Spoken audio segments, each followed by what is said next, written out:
Aujourd'hui, nous allons voir l'espace scénique, c'est-à-dire l'espace utilisé par les danseurs sur scène. Sur scène, il y a différentes zones.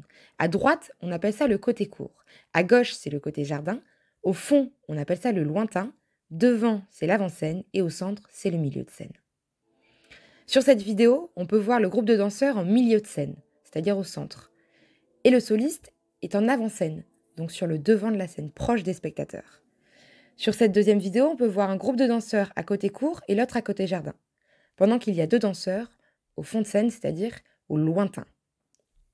Sur cette nouvelle vidéo, on peut voir qu'il y a un groupe de danseurs au centre de la scène, ce qui s'appelle donc le milieu de scène. Il est intéressant de se demander pourquoi les danseurs se mettent au milieu de scène, au lointain, à l'avant-scène, au côté court ou au côté jardin. Le choix chorégraphique doit avoir un impact sur son spectateur. Cela veut dire quelque chose, cela veut montrer quelque chose ou faire réagir votre spectateur, créer une émotion ou un questionnement. L'espace scénique, c'est aussi différentes formes, c'est-à-dire que les danseurs, en utilisant leur corps, mais aussi le nombre qu'ils sont, vont essayer de former, par exemple, une ligne, comme on peut voir sur cette première vidéo. Cela peut vouloir dire que le groupe est uni, ou alors parler de rigidité. Sur cette deuxième vidéo, on voit deux lignes. On peut imaginer la division, mais aussi la volonté de régner, d'avoir plus d'emprise sur l'espace, de prendre plus de place sur la scène. On voit à nouveau une ligne, mais cette fois-ci, elle est face au spectateur, ce qui fait qu'on ne peut voir que le premier danseur. Cela crée un sentiment de grandeur, d'unité. C'est intéressant parce que cela fait se questionner le spectateur, s'interroger, mais c'est aussi un petit peu fascinant. C'est au chorégraphe de faire ses choix et de savoir pourquoi il les fait. On voit à nouveau une ligne, cette fois-ci avec du mouvement. Cette fois-ci, nos danseuses forment un arc de cercle qui va de l'avant-scène au milieu de scène et qui revient sur l'avant-scène. C'est intéressant, cela forme comme une cage autour de la soliste qui, elle, se trouve sur l'avant-scène. C'est un choix chorégraphique. À nouveau, on voit de nouveaux danseurs qui forment un cercle entier sur tout l'espace de la scène.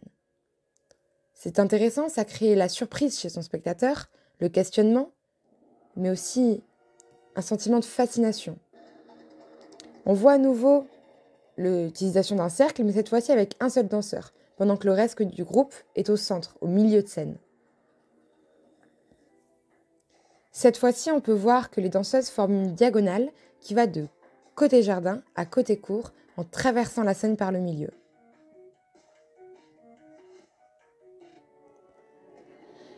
Sur cette vidéo, on peut voir que les danseuses utilisent le centre, donc le milieu de scène, mais aussi le fond de scène, le lointain, côté court comme côté jardin, et l'avant-scène, côté court comme côté jardin. C'est assez intéressant parce qu'elles se rapprochent en diagonale du milieu de scène, et ça crée un sentiment de pouvoir. Sur cette vidéo, on peut voir que tout l'espace scénique est utilisé, mais de manière aléatoire, hasardeuse. C'est un peu comme un grand bazar. C'est intéressant parce qu'on ne voit pas de forme définie, il n'y a pas de ligne, de cercle, de carré ou de diagonale.